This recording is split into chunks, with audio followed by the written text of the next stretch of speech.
में सफर करते रहते हैं। जंगल में जब सफर करते हैं, जंगल में जाते जाते आपका पानी खत्म हो जाता है। हजरत बाबा फरीद गंज शकर का पानी खत्म हो जाता है। हजरत बाबा फरीद चलते रहते हैं। शाम का वक्त करीब आता है। हजरत बाबा फरीद गंज शकर रहमतुल्लाह ताला अलैह एक कुएं के करीब जाते हैं, एक कुएं के करीब पहुंचते हैं। लेकिन जब कुएं के करीब पहुंचे तो देखा कि डोल और रस्सी नहीं है, बकेट नहीं है, पानी बाहर कैसे निकाला जाए। हजरत बाबा फरीद इंतजार करने लगे, कोई शख्स आए तो उससे बकेट लिया जाए, उससे रस्सी ली जाए ताकि पानी निकाला जाए। हजरत बाबा फरीद इस आसरे में बैठ गए। सोचा कोई तो अल्लाह का बंदा आएगा जो बकेट लेकर आएगा। इतने में देखा जंगल की हिरन आ रही थी।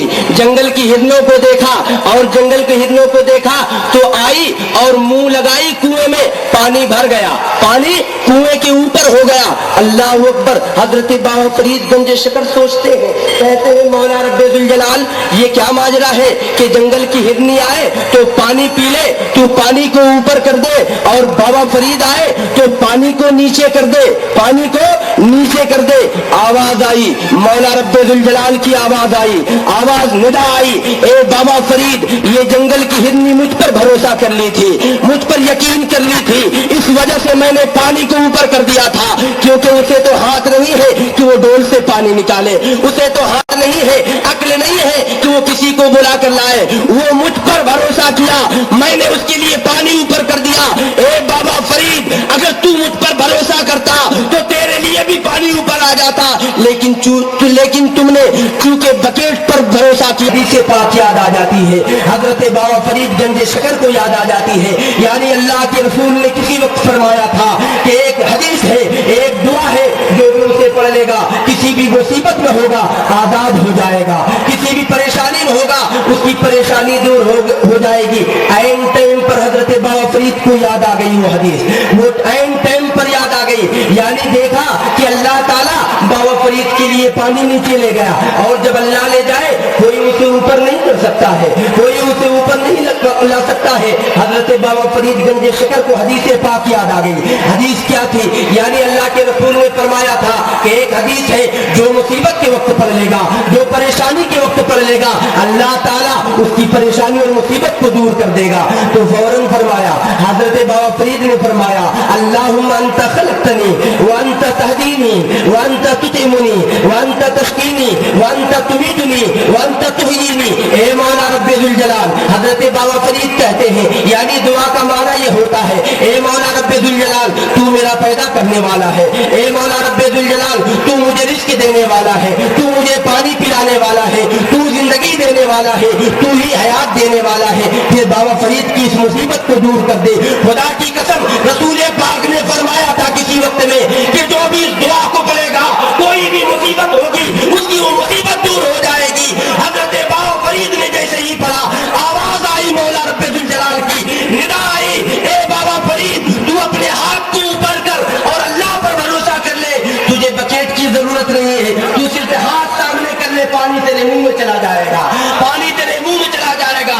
दुआ पढ़ने की देर थी कि पानी ऊपर से आने लगा। हजरत बाबा फरीद पी लिया। यानी मुस्तफा ने फरमा दिया था, मुस्तफा ने कह दिया था कि जो भी इस दुआ को पढ़ लेगा, अगर कोई मुसीबत होगी, अगर कोई परेशानी होगी तो उसकी परेशानियां दूर हो जाएगी, उसकी मुसीबतें दूर हो जाएगी। अल्लाह खुदा की कसम वो रसूल वो कायनात अर्ज़ी में आया, खुदा की कसम ये उसकी मेहरबानियां है, ये हम पर उसके इनामात है। खुदा की कसम नहीं तो वो तो नूर है, नूर का मकाम जमीन नहीं हुआ करता है, नूर हमारे और आपके अंधेरे में क्यों आए, लेकिन उसकी मेहरबानियां है, उसकी हजार नेमतें हैं, करोड़ों अरबों उसकी नेमतें हैं। और वो नबी कौन है मालूम? आपको बता दूं, ऐसे सहाबाए कराम जो मोहब्बत क्या करते थे अल्लाह के रसूल से, हम और आप तो कुछ भी मोहब्बत नहीं क्या करते हैं, हम तो सिर्फ नाम भरते हैं, हम तो मोहब्बत का दामन भरते हैं। अल्लाह अकबर। अगर मोहब्बत की कहानी सुननी हो, मोहब्बत की कहानी सुननी हो तो हदीस पाक उठाकर देख लो, बुखारी को उठाकर देख लो, मुस्लिम को उठाकर देख लो, इब्न माजा और दारकुतनी को उठाकर देख लो, हदीस पाक आती है अल्लाह के प्यारे रसूल की دعا اللہ کے پیارے رسول صلی اللہ تعالی وسلم کی محبت یہ ہوا کرتی ہے کہ ابتدائی اسلام میں ابھی اسلام کا شروعاتی زمانہ تھا، ابھی مرد کو سونا پہننا حرام نہیں تھا، ابھی مرد کو سونا پہننا حرام نہیں تھا، یعنی مرد سونا پہنا کرتے تھے۔ ابتدائی اسلام میں علیہ وسلم نے ایک سونے کی انگوٹھی بنائی، ایک سونے کی انگوٹھی بنائی۔ کسی صحابی کو معلوم ہو گیا کہ اللہ کے پیارے رسول نے ایک سونے کی انگوٹھی بنائی ہے، خدا کی قسم جب نماز میں سارے صحابہ حاضر ہوئے تو سب کے پاس سونے کی انگوٹھی تھی، سب کے پاس سونے کی انگوٹھی تھی، یعنی حضور جو کرے وہی کرتے تھے۔ جب اللہ کے رسول نے دیکھا کہ یہ تو سب سونا پہن گیا، سونا قرآن نے حرام نہیں قرار دیا سونے کو، اللہ کے رسول نے دیا حرام قرار، اس کے بعد اللہ کے رسول نے فوراً حرام قرار دے دیا اور کہہ دیا کہ آج سے مرد کو سونا حرام، سونا پہننا سننا پہننا مرد کو حرام ہو گیا۔ حضور نے اپنی انگوٹھی کو باہر پھینک دیا، چھڑ دیا باہر، ابھی پھینکنا تھا کہ سارے صحابہ نے اپنے سونے کی انگوٹھی کو پھینک دیا، سارے صحابہ نے پھینک دیا۔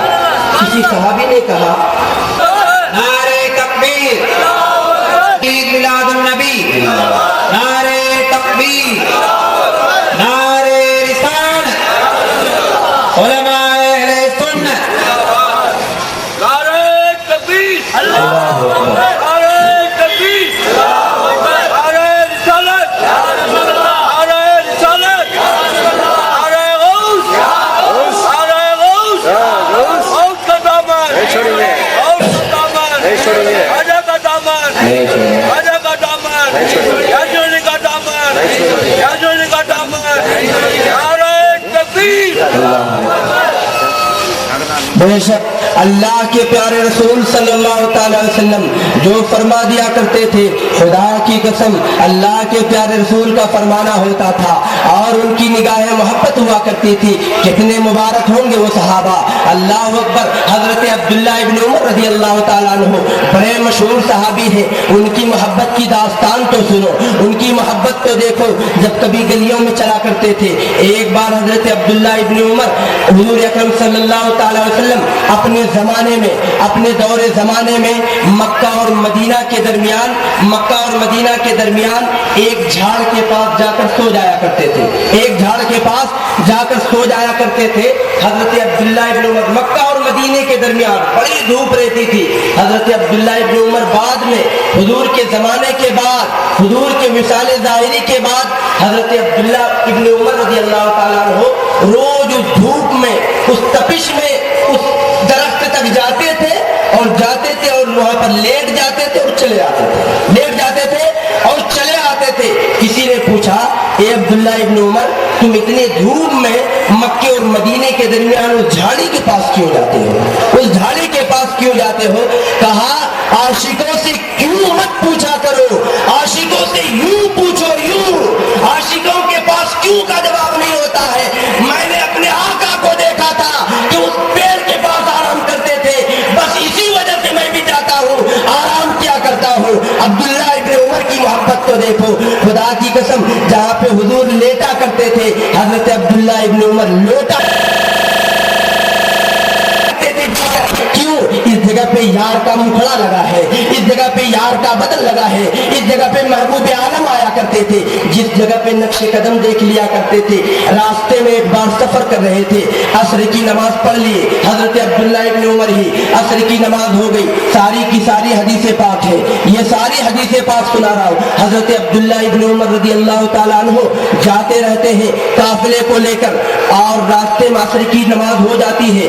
اب عصر کی نماز ہونے کے بعد جب تھوڑی دور جاتے ہیں، حضرت عبداللہ ابن عمر اتر جاتے ہیں، حضرت عبداللہ ابن عمر اتر جاتے ہیں، اور جب اترتے ہیں تو لوگ کہتے ہیں، اے عبداللہ ابن عمر، ابھی تو عصر کی نماز پڑھ کے سوار ہوئے ہیں، فوراً اترنے کیا مطلب ہے؟ ابھی تو مغرب کا بھی وقت نہیں ہوا ہے۔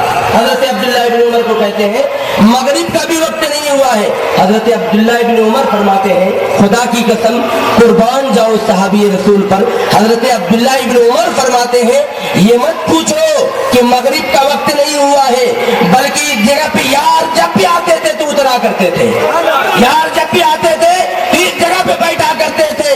اس لیے عبداللہ ابن عمر بھی بیٹھتا ہے. ایک بار اور حضرت عبداللہ ابن عمر بھی ایک بار اور سفر کر رہے تھے, سفر پہ جا رہے تھے. جب سفر پہ جا رہے تھے تو راستے میں کسی جگہ پہ راستہ سیدھا ہے, یہ روڈ سیدھا ہے, اگر ہم روڈ پہ جاتے جاتے ایسے جا کر پھر ایسے جائیں گے تو آدمی دیوانہ ہی سمجھے گا نا, بھی ویسے